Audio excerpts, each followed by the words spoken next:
This is for my 4-year-old. I mean, for my 11-year-old who used to be 4. I was thinking about that. She first started liking you when she was 4. Oh What do you do gosh. with fan mail? What does Whitney Houston do with all this fan mail? Well, certainly, Whitney Houston can't read all her fan mail, but I have every piece of fan mail opened, and I try to respond. I try to respond. It's just such a great number that you have to put it in a company situation where people who are dedicated to Whitney Houston's fans, and I have a department that is dedicated to just that, and I try to reach those people that try to reach me. I do. And if I don't, I'm sorry. I'm so sorry, but I love you all I do.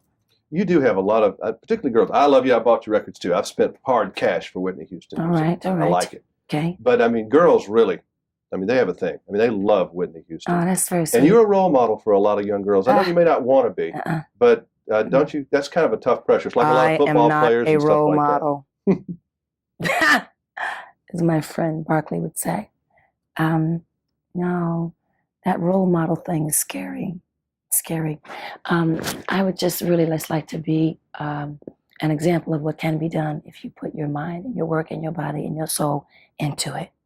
And that's it. My life is not to be looked at as a role. I'm not playing a role. This is my life. And I'm certainly not a model.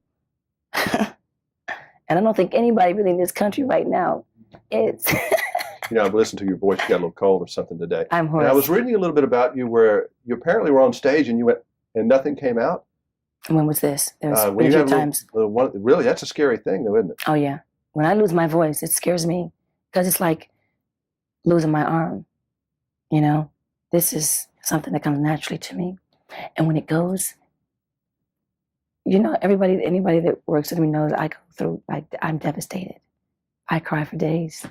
I really do, because it's just unnatural. We've had a lot of people in Nashville. Faith Hill, I know she was out for 5 months. We've had almost all our top singers have had throat problems. And yes. Dr. Olaf has There's taken something going on. I don't know what it is. And I don't know if the ozone is crazy or whatever, but that's what they say. But it's something. And it's these allergies and things that are happening to a lot of my friend singers are having problems. I was Toni Braxton. I was just talking to her. She's got problems. It's like, I don't know what's going on, but we all are like having this thing. I don't know. Yeah, it's strange, isn't it? But it seems to have ones bad enough to be singing on outdoor stages and breathe the bugs. Right. I know that. Oh, you that's know always how I feel about thing. bugs. I don't like bugs. Swallowed a good bug, Remember on stage. Nashville? Yeah. I was done. I was about to die.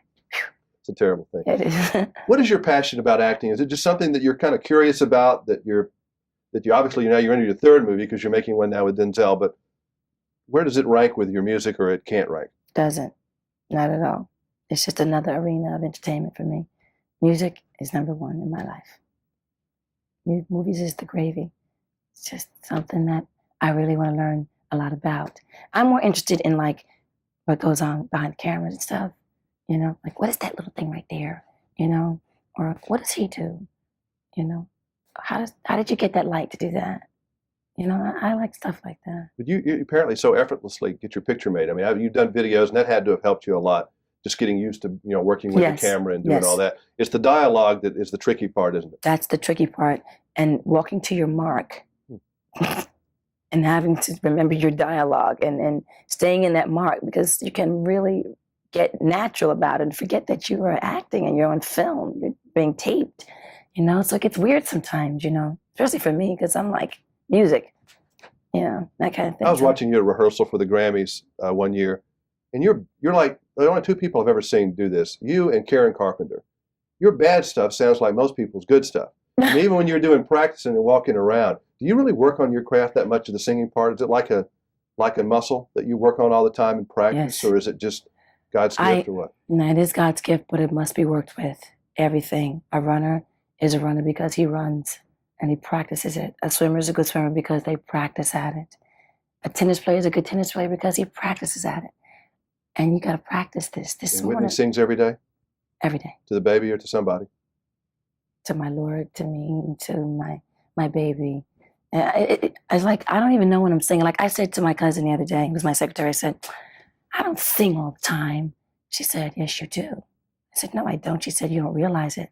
But she said, you do, because I can be up. It's like speaking, so I don't realize it.